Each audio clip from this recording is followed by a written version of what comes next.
Romanos, capítulo 8. Portanto, agora já não há condenação para os que estão em Cristo Jesus, porque por meio de Cristo Jesus a lei do Espírito de vida me libertou da lei do pecado e da morte. Porque, aquilo que a lei fora incapaz de fazer por estar enfraquecida pela carne, Deus o fez, enviando seu próprio Filho, à semelhança do homem pecador, como oferta pelo pecado. E assim condenou o pecado na carne, a fim de que as justas exigências da lei fossem plenamente satisfeitas em nós, que não vivemos segundo a carne, mas segundo o Espírito. Quem vive segundo a carne tem a mente voltada para o que a carne deseja, mas quem, de acordo com o Espírito, tem a mente voltada para o que o Espírito deseja.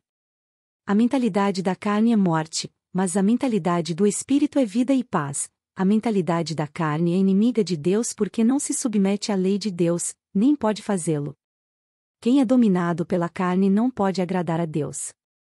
Entretanto, vocês não estão sob o domínio da carne, mas do Espírito, se de fato o Espírito de Deus habita em vocês. E, se alguém não tem o Espírito de Cristo, não pertence a Cristo.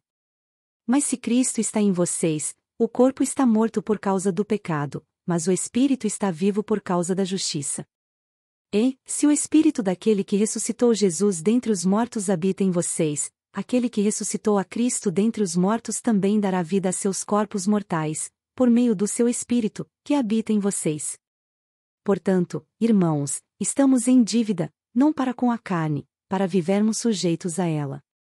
Pois se vocês viverem de acordo com a carne, morrerão, mas, se pelo Espírito fizerem morrer os atos do corpo, viverão, porque todos os que são guiados pelo Espírito de Deus são filhos de Deus. Pois vocês não receberam um espírito que os escravize para novamente temer, mas receberam o Espírito que os adota como filhos, por meio do qual clamamos, Abba, Pai.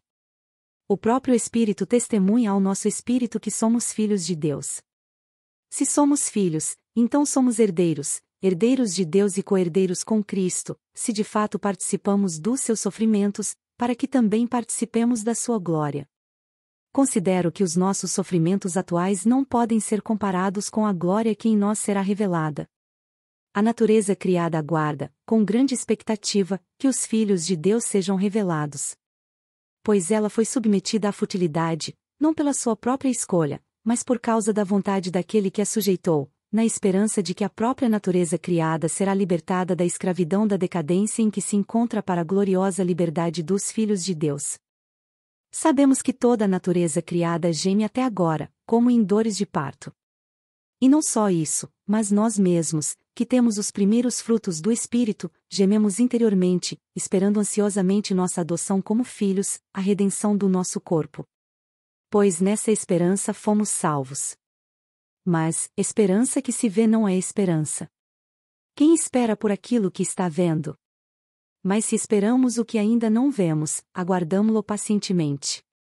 Da mesma forma o Espírito nos ajuda em nossa fraqueza, pois não sabemos como orar, mas o próprio Espírito intercede por nós com gemidos inexprimíveis. E aquele que sonda os corações conhece a intenção do Espírito, porque o Espírito intercede pelos santos de acordo com a vontade de Deus.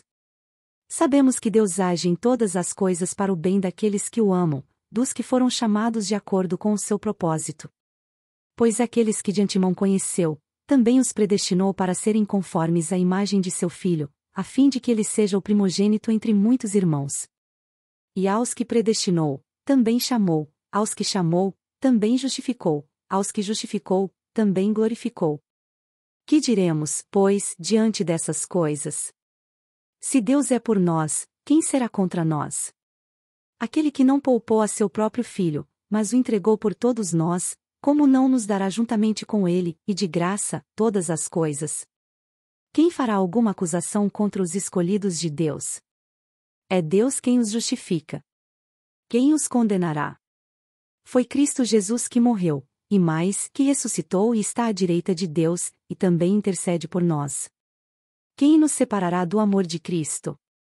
Será tribulação, ou angústia, ou perseguição, ou fome, ou nudez, ou perigo, ou espada? Como está escrito, por amor de ti enfrentamos a morte todos os dias, somos considerados como ovelhas destinadas ao matadouro. Mas, em todas estas coisas somos mais que vencedores, por meio daquele que nos amou. pois estou convencido de que nem morte nem vida, nem anjos nem demônios, nem o presente nem o futuro, nem quaisquer poderes, nem altura nem profundidade, nem qualquer outra coisa na criação será capaz de nos separar do amor de Deus que está em Cristo Jesus, nosso Senhor.